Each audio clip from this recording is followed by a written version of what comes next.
సంధ్య theatre ఘటనలో గాయపడ్డ బాలుడు శ్రీతేజను మాజీ మంత్రి హరీష్ రావు పరామర్శించారు. కిమ్స్ ఆసుపత్రిలో చికిత్స తీసుకుంటున్న శ్రీతేజ కోలుకుంటున్నారు.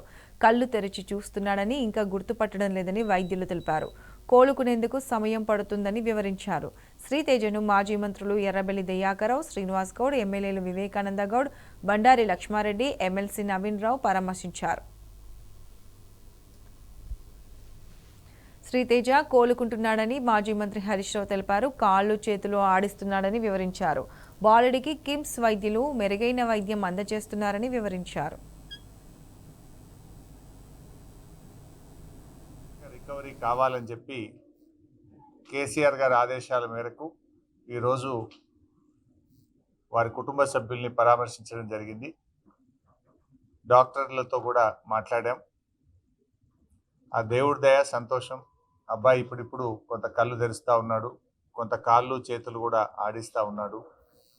తన నొప్పిని కూడా ఏడుపు రూపంలో తన నొప్పిని కూడా కొంత చెప్పగలుగుతున్నాడంటే it is a good symptom. Recovery అవుతున్నాడని అనిపిస్తూ ఉంది.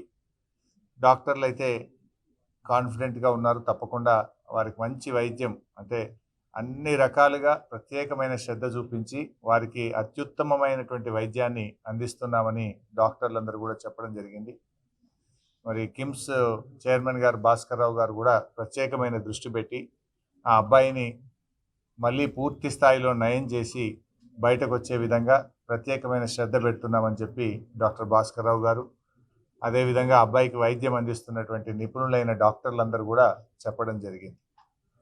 మేము కూడా బీఆర్ఎస్ పార్టీ తరఫున ఆ భగవంతుడు అబ్బాయిని ఆశీర్వదించాలి, తప్పకుండా అబ్బాయి మళ్ళీ మంచిగా నయమై మరి పూర్వస్థితిలోకి రావాలని చెప్పి మేము ప్రార్థిస్తూ ఉన్నాం. వారి తండ్రి గారు భాస్కర్ గారికి కూడా కేసీఆర్ గారు మమ్మల్ని అందరినీ పంపారు. మీరు ధైర్యంగా ఉండండి, తప్పకుండా బాబు బాగవుతాడనే ఆత్మవిశ్వాసాన్ని, ధైర్యాన్ని కూడా వారికి ఇవ్వడం జరిగింది. వారి అమ్మగారు రేవతి గారు చనిపోవడం చాలా దురదృష్టకరం. మరి జరిగిన సంఘటన చాలా చాలా బాధ కలిగించింది.